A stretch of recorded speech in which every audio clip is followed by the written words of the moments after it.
target and ownership report for Week 12. I'm Jason Gilbo, JGilbo11. With me is Ricky Sanders at R Sanders DFS. You took a look at Thanksgiving and the main slate, so we got a little bit of goodness for both. And overall, we can talk quick Thanksgiving. How do you kind of see things playing out? I think the Andrew Luck news really throws a big wrench into the slate. Yeah, definitely. I mean, that makes the defense easy to choose, at least for me. And it kind of takes those Colts receivers out of consideration. I like the strategy of spending up for two big backs. I mean, I think Bell and Elliott, especially if you're playing cash, that's the way to go. I mean, that's a pretty safe floor from both of them. I think you can find a lot more values at the receiver position. I, of course, like Antonio Brown, but I think, to create the safest possible floor, I'd rather go with the backs that are a little bit cheaper. You can even go with a third back. I really like Rob Kelly. I think you can like Frank Gore a little more now. And then I think Stephon Diggs, if he plays, has similar upside to Brown. I know that's a bold statement, but I think he's catching that huge volume. So if I were shaping a team, I'm building around the backs on Thanksgiving. Yeah, I definitely agree, and that's how we kind of jump into things here with Le'Veon Bell being the first one to talk about. And definitely the luck. I mean, either way, he was going to be a top play, but I think this one kind of just shifts his, performance into basically the safest direction on the slate. Yeah, I'm even in thinking in terms of, game theory for tournaments. I'm looking at this matchup for Le'Veon Bell and thinking, I think it's going to take an injury for him not to be able to perform. So if you want to hedge with one lineup that's, because we think he could get injured, that's fine. But I think, Zeke is the one I'm more willing to fade on this slate because Le'Veon Bell, they're going to dominate time of possession now. I mean, you think about it, Tolzien, that offense is not going to have the ball very long, which means a lot of looks for Le'Veon Bell against a defense that ranks 31st in DVOA to the rush, that's given up the most receiving touchdowns, which obviously for him is a big deal. So this is just a monster matchup for him. He's going to get a lot of touches. So I just can't find a way to, think of fading him, even trying to be, contrarian. I think it's going to take an injury for him not to lead the slate in terms of fantasy points. No, I definitely agree. And look at the main slate, Jay Ajayi, facing San Francisco. This one kind of just jumps into, a top matchup, just solely based looking off the slate. You knew where you were headed. Yeah, I don't think this one's worth overanalyzing. The 49ers give up 100 yards pretty much every week. They haven't done it once in the last 8 weeks, so it's pretty much a given, especially for a good running back like Ajayi. He's a little, pricey, but when you get a matchup against the 49ers, I mean, he warrants it. So I think he's got a really high floor. He's someone you could fade in tournaments, sure. If he goes like LeGarrette Blount last week, goes for 100 yards but doesn't find the end zone, there's definitely a case to be made against not using him. But if he does find that end zone along with it, he's going to be one of the top scoring backs. And it kind of makes it easier because, no Zeke, no Le'Veon Bell on this main slate. So, he kind of comes in with a couple other guys, especially this next one here, who's another high-usage one, Melvin Gordon, going up against Houston. Yeah, I know this is your guy. I mean, the Texans not a great rushing defense. Melvin Gordon just dominates the touches in the red zone. I think he's got 86% of the team's red zone rushes so far, including 13 more than anyone else. So, he's a guy that they try and get touchdowns each week. I mean, that's something you can rely on, unlike any other back, really. Again, through 10 games, he scored 11 TDs, has not failed to reach 20 carries since week 5, which is a little ridiculous. So Melvin Gordon, a true RB1 at this point, in a good matchup. So what else is there to say without, the Le'Veon Bells and Zekes on the slate? Yeah, definitely. He comes in terms of a workload. He's putting up numbers like, in terms of touches like a Bell, like a Zeke at this point. Jeremy Hill, and obviously, the addition or subtraction of Giovanni Bernard, this is going to create a full workload for him. Yeah, agreed. I mean, the only two running backs they have on the roster right now are Jeremy Hill and Rex Burkhead, and we don't expect to see a whole lot of Rex Burkhead, so this is the Jeremy Hill show.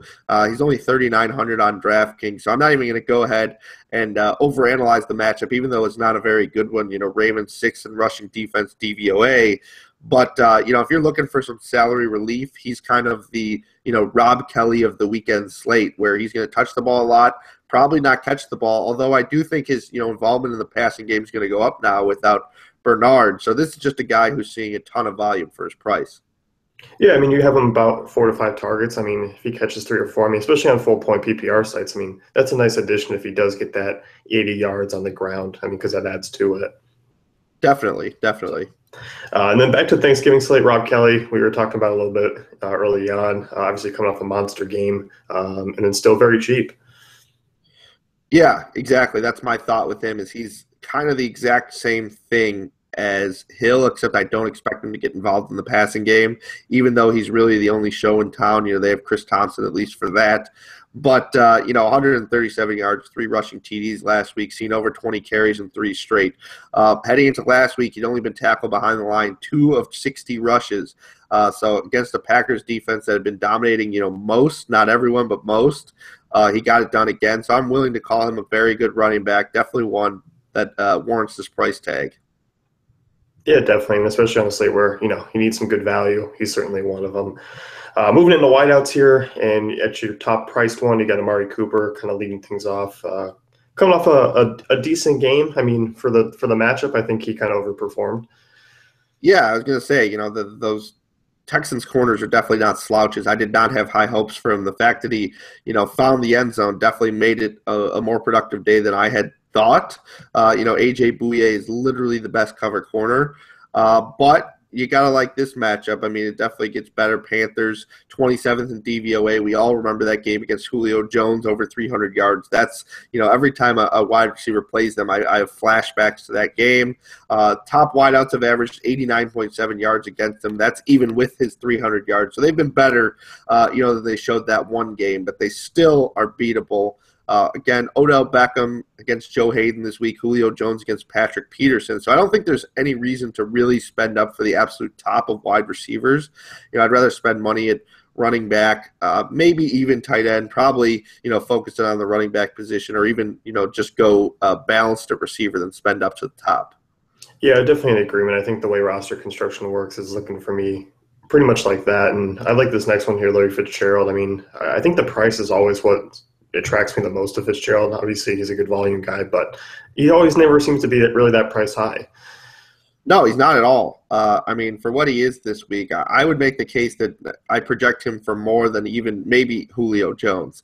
I think this is the guy who's in a huge spot this week. Against the Falcons team, 32-28 is the average score of their games. I always go back to that. And, you watch them every week, and it's always high scoring on both sides of the ball. Bad defense, good offense, which means fantasy production. And he's one of the safest investments. Like, even if you're, worried that he doesn't have the highest ceiling for cash games, he has not gone below 10.9 fantasy points in any week. And now he's facing a Falcons team that's allowed the second most fantasy points out of the slot. So I highly, highly doubt he's going to flirt with just 10 fantasy points. He's probably got a better chance of going around 20. There's really just not a safer cash game play this week than Larry Fitzgerald. And I know, I mean, you're also on Carson Palmer as well. So, I mean, a possible pairing partner with him. Yeah, I'd do it in cash games. I would do it in literally all formats. I think it's going to be a big week for both of them. Thanksgiving slate, Stephon Diggs, and I think there's a little bit of question about whether he'll play or not this week. But I mean, if he goes, obviously one of the top kind of wideouts to really look at. Yeah, he caught 13 passes against this team only a few weeks ago, so we have some information in this matchup. Darius Slay not gonna shadow him. He plays a lot out of the slot, which sort of alleviates that concern. The only question is whether or not he goes. If he doesn't go, I think you got to like Adam Thielen instead. Not quite as much, but at least enough to roster as a punt. Yeah, definitely. And obviously this, Detroit secondary is one to target. Julian Edelman next here, and it looks like Rob Gronkowski is going to be out. So obviously coming off a huge target game, it looks like that could be the case yet again. Yeah, if Rob Gronkowski's out, this is very easy. 17 times he was targeted last week, caught 8 for 77 and a touchdown, so he wasn't even efficient.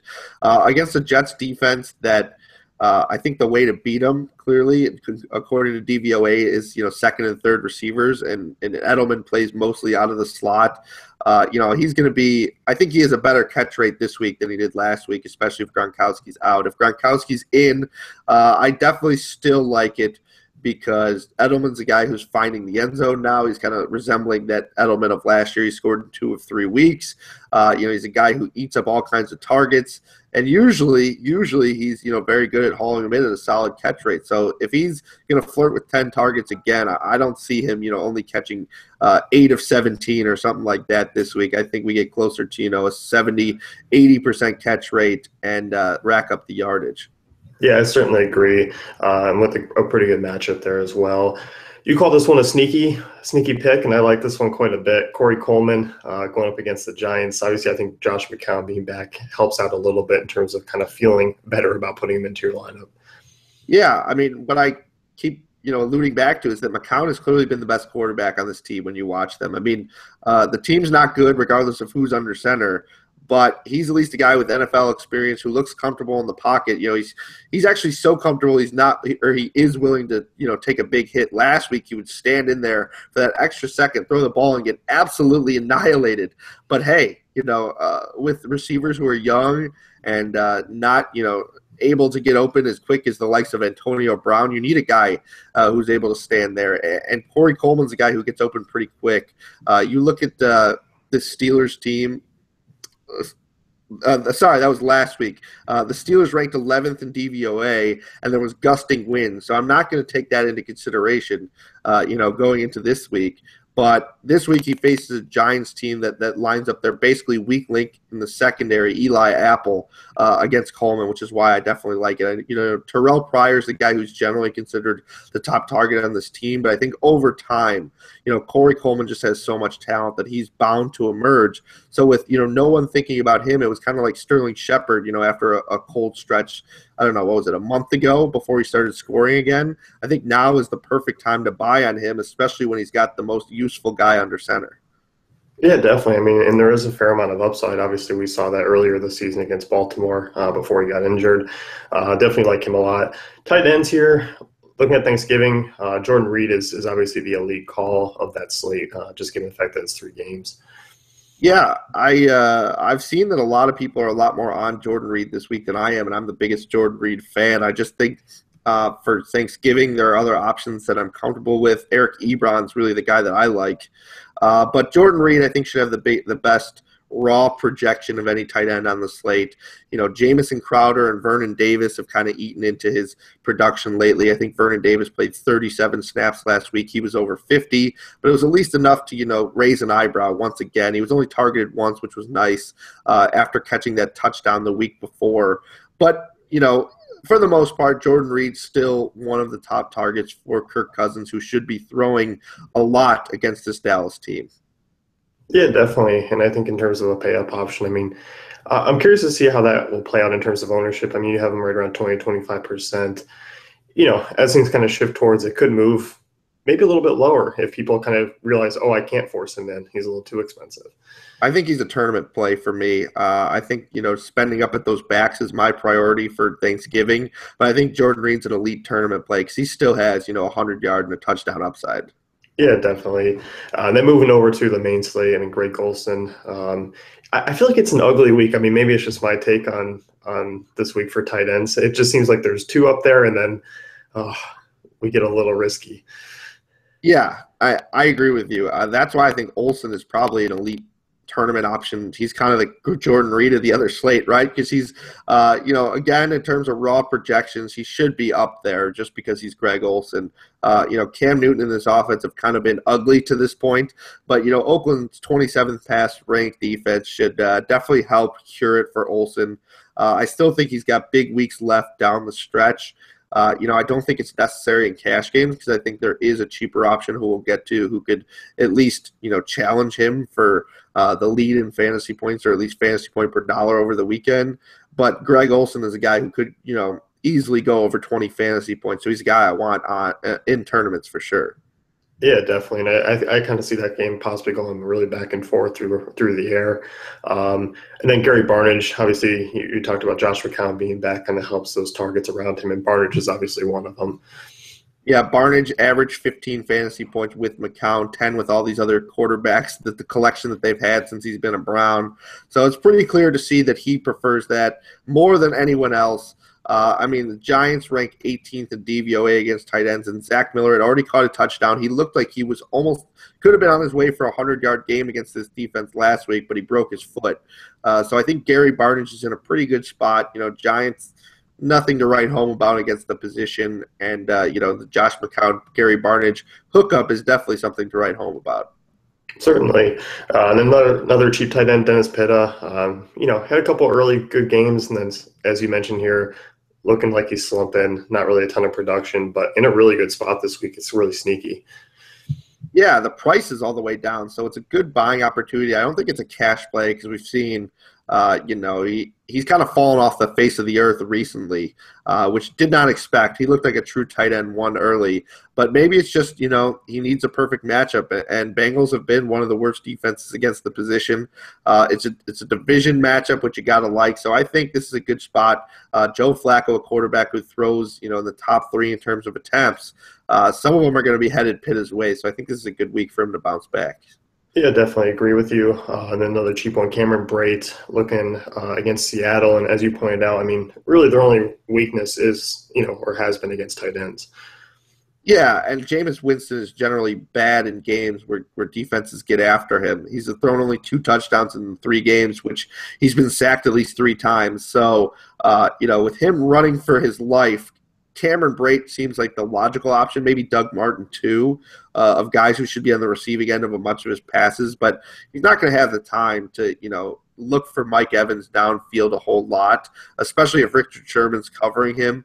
I think Evans is still a guy you could use in tournaments, but he's probably a guy I'm fading this week because I think Brate's the guy, who could quietly go 7 for 70 and find the end zone if Winston is able to, withstand the heat that the Seahawks defense is bringing.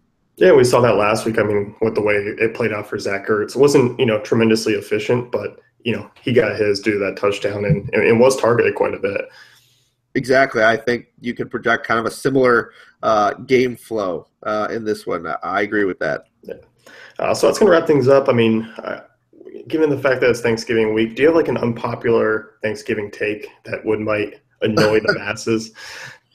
I'm not as unpopular as everyone else, mostly because I eat everything. I think my unpopular take would be that literally everything on the table is good. I don't care what it is. I think a lot of people have strong takes that something sucks, at least one thing. But give me the green bean casserole, give me the candy corn, give me the pumpkin pie, give me the anything pie. I'll eat it all. I think it's all good, and I think that's probably an unpopular take. I like that. You know what? While everyone's trying to find something to hate, you're loving it all. So that's good. That's good. That's how I've always been, man. I'll eat anything on the land, sea, octopus, pheasant, boar, venison. Give me anything. I like it all.